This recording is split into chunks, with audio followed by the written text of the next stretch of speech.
Gang 2024! Oras na para alamin kung sino ang kauna-unahang Miss Gang 2024. Baka una-una ang Miss Gang 2024. Sino kaya iyan, Buboy? Ito na ang resulta. Nahirapan ba kayo sa pag-decide? Hindi naman, basta ginalingan ko pag-iisip, pag-decide. Oh, sige. Ayan. Bye. Kunin mo ulit to. Eto na!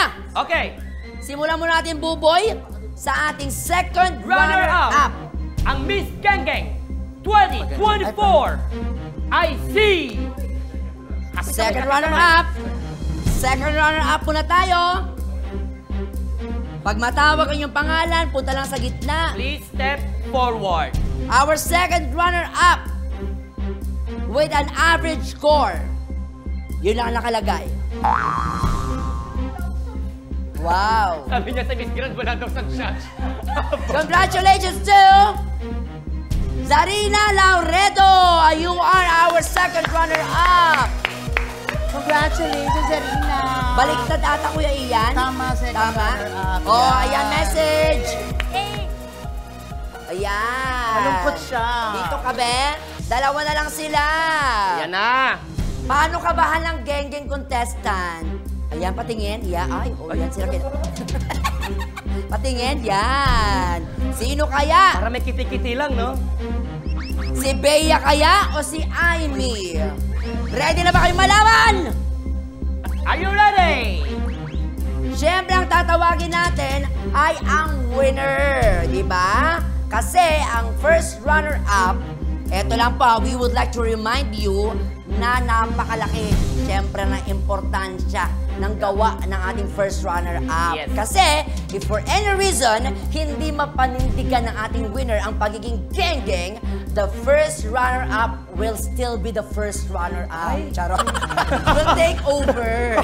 Akala ko ganun na. Pero unahin na natin ang Miss Gang 2024. Yes. Ang hindi matatawag, ay walang siya yung first runner-up. Correct. Kaya naman ito na! Eto na! Ang Miss Gang 2024 ay walang iba kundi hawak kamay, Hawak kamay. si candidate number Number...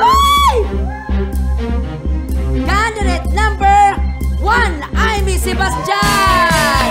Congratulations! Our first runner-up is candidate number 2, Bea Fajardo. Sino nanalo? Ano? Saan nanalo? One. Oh, ito na. Bakit ba ikaw ulo? Saan nanalo? Dapat. Congrats! Congratulations. Papalupot niya na. Dito ganyan. Ay, may prize pa siya, Kuya Ian. Ayan, may makukuha ka pa. Ayan, inuman package. Wow, At kasama ang pa inuman yan. package, syempre may kasamang balot, dilis, manet, chicharon, at lapad na chicharon, suka, at saka kabutihang asal para sa'yo. Kabuti. First Kabuti. runner-up. Pero sa akin, ikaw panalo talaga, di siya. Pinag-aaway-aaway ka. Ayan. Halika na, girl. Oh, picture. Ayan. Picture. Paano mag-pose ang mga geng-geng girls? Patingin pose. Yan. At syempre, kailangan din mensahe mula sa ating grand winner. Anong mensahe mo sa mga supporters mo bumoto sa'yo online? Oh. Tignan mo, lumalaban ang crown. Ano? Message. Gusto ko lang magpasalamat sa mga sumuporta sa akin, sa mga kapitbahay namin dyan. Ito na, may take out na ako. Inuman na! Yan! O, di ba? Yan na nga po. Siyempre, message ni number 2 kasi natalo siya. Yun na nga. Yes! Okay lang yun. Patikim ako niyan. Sampalin mo. Sampalin mo daw, sabi Sampalin ni mo. Ian. Ikenti mo ko, sampalin mo. Hindi pa rin makamove on si Ian Rod, ladies and gentlemen. Ayan na nga po mga katibats, nagkaroon na naman po ng katuturan ang pagiging tambay ng mga babaeng geng-geng. Congratulations sa inyo, ladies!